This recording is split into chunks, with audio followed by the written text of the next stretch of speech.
today we're kicking off a very important campaign called Choose the EMSB, with the focus on East End schools and particularly in St. Leonard.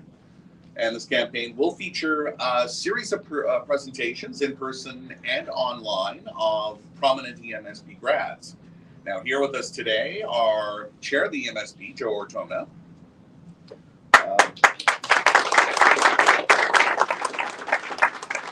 Commissioner for St. Leonard, Mario Petrangelo,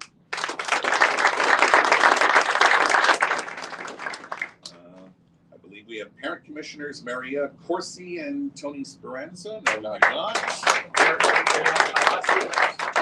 They're watching online. They're watching online. Okay, terrific. Welcome. And Director General Nick Katalafos.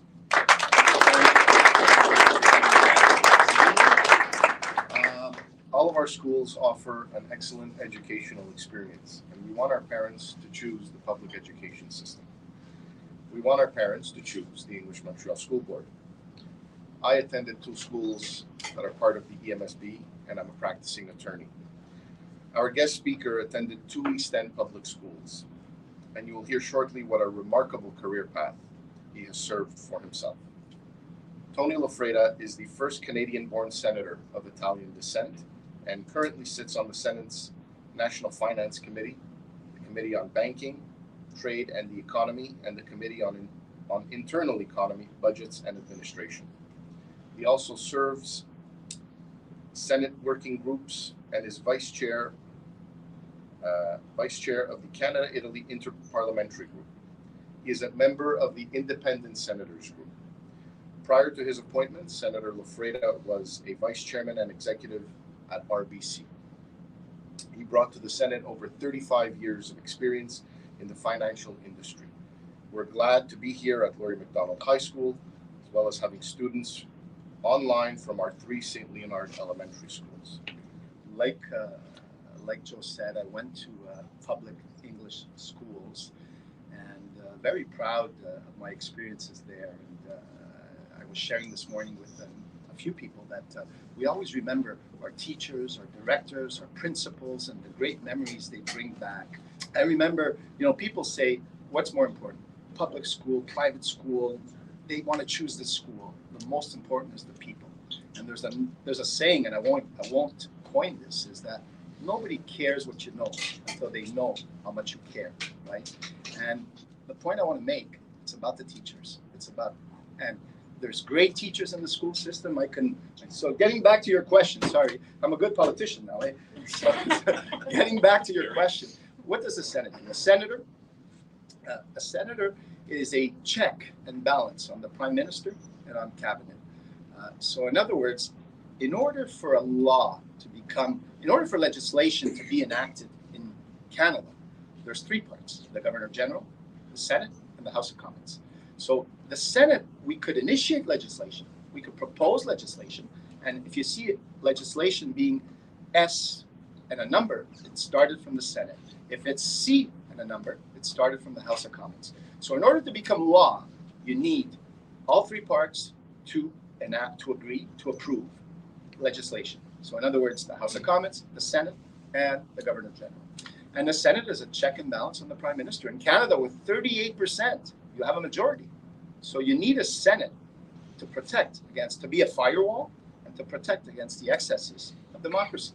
So I can go on and on, but I hope the students understand that. It's like,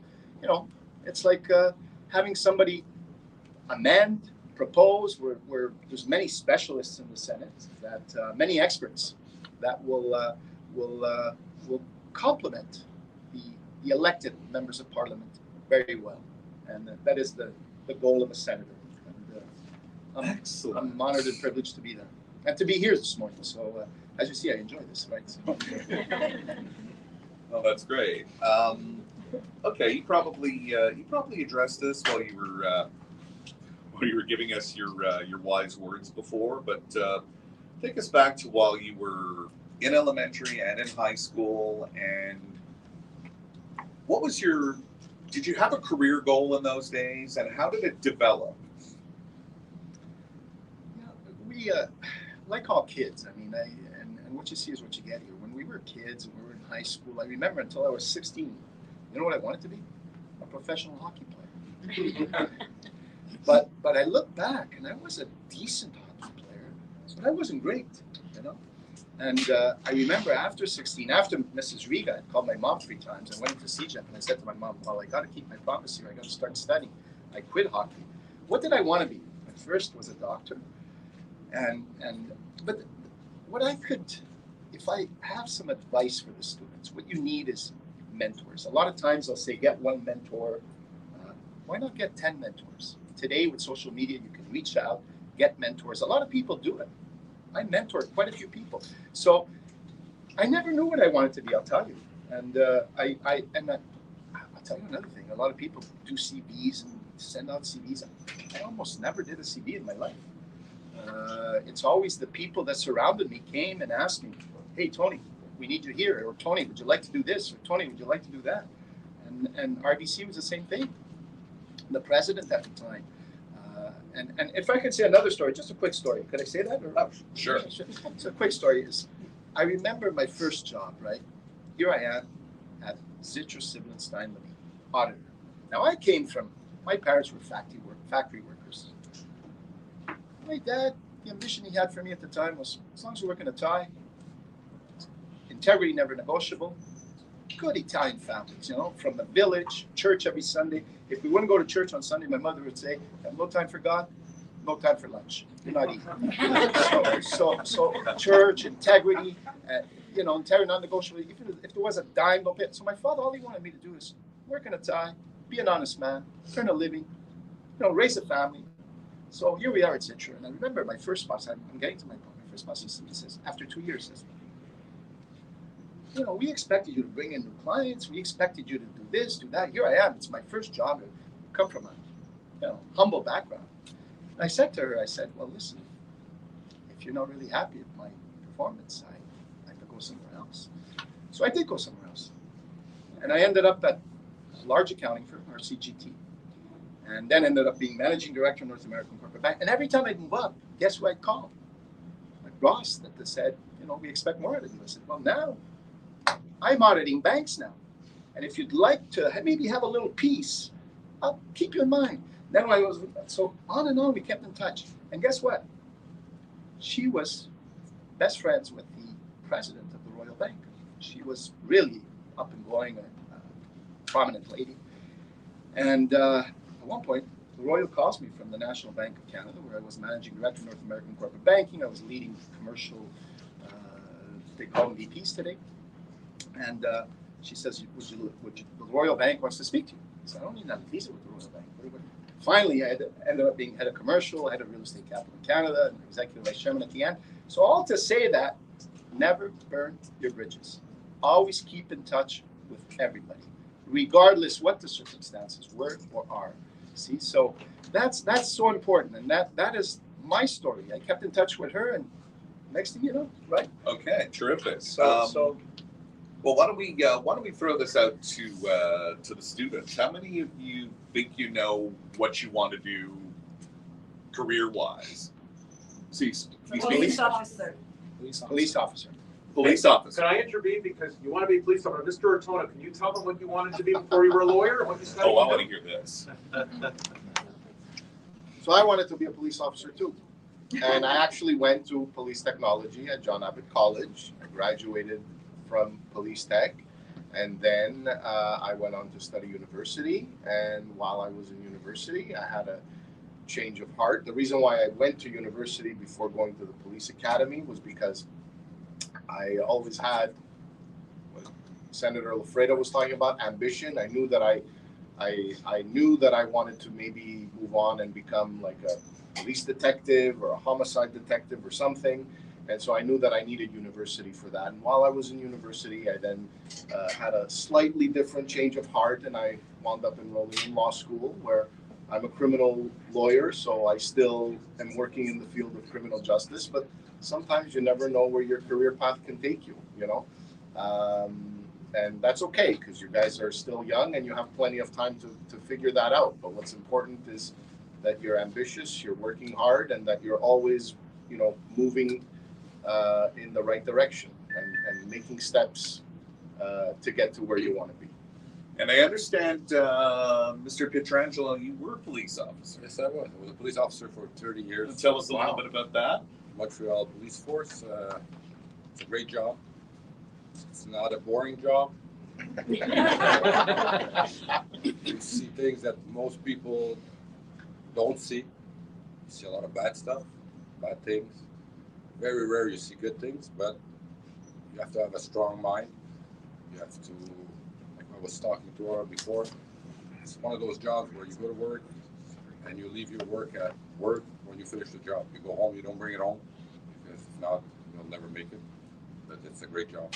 And whoever wants to become a police officer, go for it.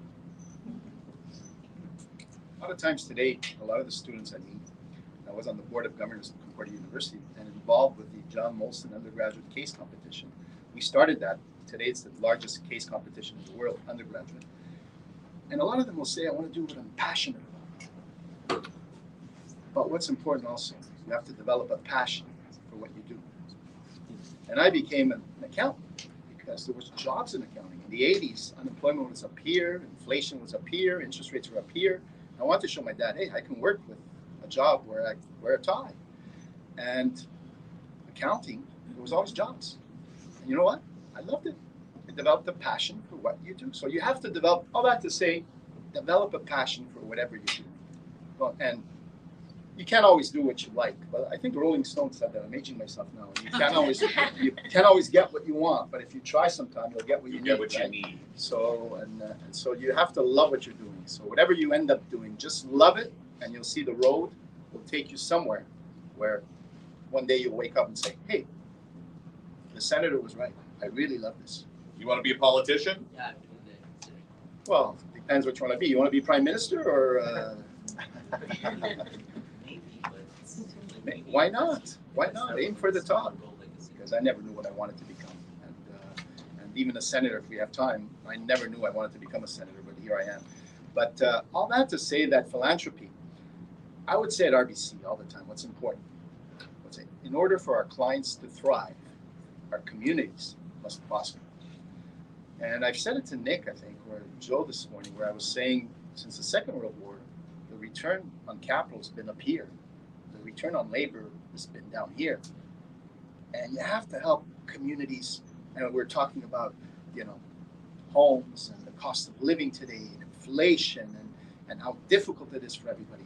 So I think those that can have to help communities prosper. And philanthropy, to get to the question, is helping those in need, is helping communities, helping universities, helping hospitals, helping sometimes foundations for the poor. And I loved doing it. I just loved doing that. We would work, and people at the end of my career as executive vice chairman at RBC taught that was my job. You're out there, you're raising money for the needy, and you're the face of RBC here. And that was just after 5 we would do that. In the daytime, we were, at one point we were on a committee managing real estate capital in Canada since the crisis in 2008, approving the loans, so that was the job. At 5 o'clock hit, and I remember getting in the elevator at 5 o'clock and saying, the day's over. And you had a night where you'd see people, you'd sit down, you'd have a nice conversation, you'd do philanthropy, you'd raise money, you would do excellent work for people that needed it, hospitals that needed money, needed machinery, and that the government couldn't always, give them all the money they needed. So it was never enough. So we raised that money, and you know what? I loved it. Philanthropy, getting involved in the communities, do it. Can you tell us about some of the causes, some of the institutions that you work with directly? Well, listen, Giant Steps was one that's very close to my heart, and I remember Giant Steps at the time needed a loan from the bank way back, and I think it was 2005, 2006, and the banks don't like to lend to schools. And why don't they like to lend to schools?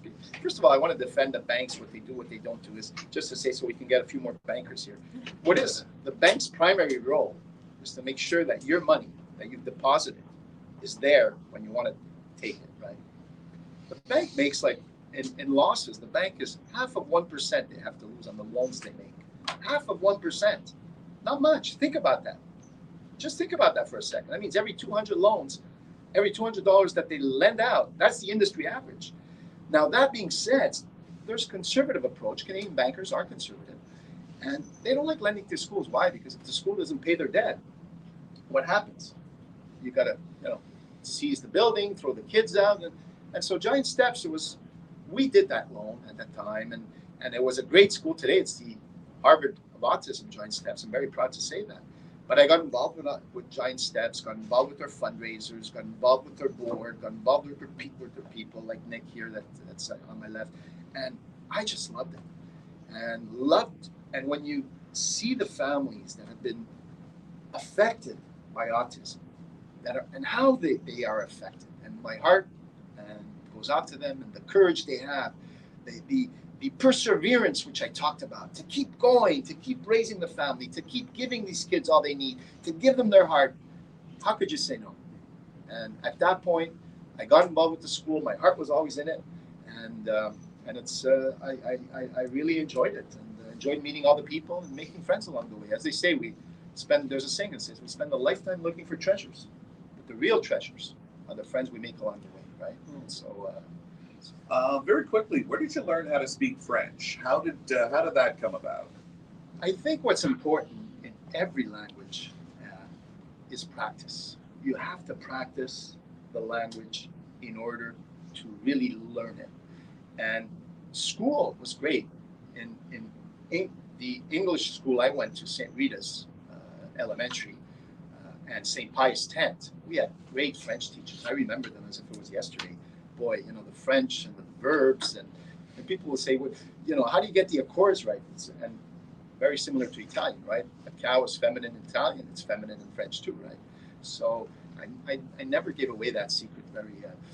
It's a secret. And what's important is to keep practicing, keep reading, and most important, like I said, I wanted to be a professional hockey player. So what would I pick up? Montréal Matin, Journal de Montréal, covered hockey from cover to cover, had all the stories. So I would pick up the Journal de Montréal, read it in French, and that's how I picked up French. And then I went and played for a French hockey team I started with, Loisier St. Alphonse. And I remember, and kids were mean. I remember get out of your comfort zone is another element. And I said to my dad, I go to Loisier St. Alphonse. Why don't we go a bit further east, play for Pompey Church, or something like that. He says, no, you're playing here. Pompey is too far for us, and Loisier St. Alphonse at the time, the churches used to run the hockey teams. Get out of your comfort zone. I remember, I'll tell you this story to end it, is first practice I get in, everybody wops Italian. By the time 3 weeks later they had to vote for a line captain, guess who was the captain? I was the captain. So people are people, wonderful. We're all the same. We're all in it together. Just get out of your comfort zone, read, practice, and school, the English School Board. Great place to learn. French education, that's where I learned it. That's where it started. But practice. Don't just keep it in school. Practice when you go home. Well, thank you for all the wise words. Right now, let's go out and see if there are any questions for the senator. Yes, over here. Future Prime Minister there. Here I am. Stand up so it's easier to hear you. There you go. What was it like when you found out you were appointed to the Senate? Like, how did you feel? What was your initial reaction? My first initial reaction is, how does a little kid from Versailles make it to the Canadian Senate? I said, boy, and pride. I'm proud to be there. I still today, when I do get up in the Senate, sometimes I still look around and say, my God, I pinch myself. How did I get here? But I think what's important is you always have to. You never could look behind. You never could success, whatever you think success is. Success is like failure. Just put it in your pocket, keep walking. Never look back at your accomplishments and saying, "Hey, look what I've done. Look where I've been. Look where I am." Never do that. Put it in your pocket, keep walking. Same thing with failure. Put it in your pocket, learn, keep walking. Admit your mistakes. I still tell my staff sometimes, we made a mistake, or something here on this speech, we should have put this here instead of this. Senator, we didn't catch what you wanted to say. So I make 10 mistakes a day. as long as you admit your mistakes, you learn from your mistakes, and the only mistake you never should make is integrity. Just put in your head values. What I did, set my values. Same thing at RBC. I remember at RBC where the president said to me, we're going to get this nice painting from Monet. We don't need a Monet painting. Everybody knows who we are at RBC. Put a cardboard with our values. A cardboard with our values? Yes. And Nick, if you came to our floor, the first thing you would see on our floor was a cardboard with our values. Values, integrity, never negotiable. Responsibility, always be responsible. Diversity, value, different people, different. Remember, get out of your comfort zone. Bring the diversity. Diversity is so important. So important. Service. You have to have service and accountability. And I can go on and on. But so I was proud, honored, but you put it in your pocket, keep walking. And thank you so much for coming. And I'll leave them my honor and privilege to be here. And I'll leave them my business cards if ever you want to reach out. So if you're going to leave here with something, remember, set your values, develop a passion for what you're doing. You may not always be doing what you're passionate about, but be passionate about what you're doing, make a difference, and remember, confidence, ambition. What's last? One of the students? Perseverance. Come on. Don't forget that. Confidence, ambition, perseverance. So good luck, best wishes.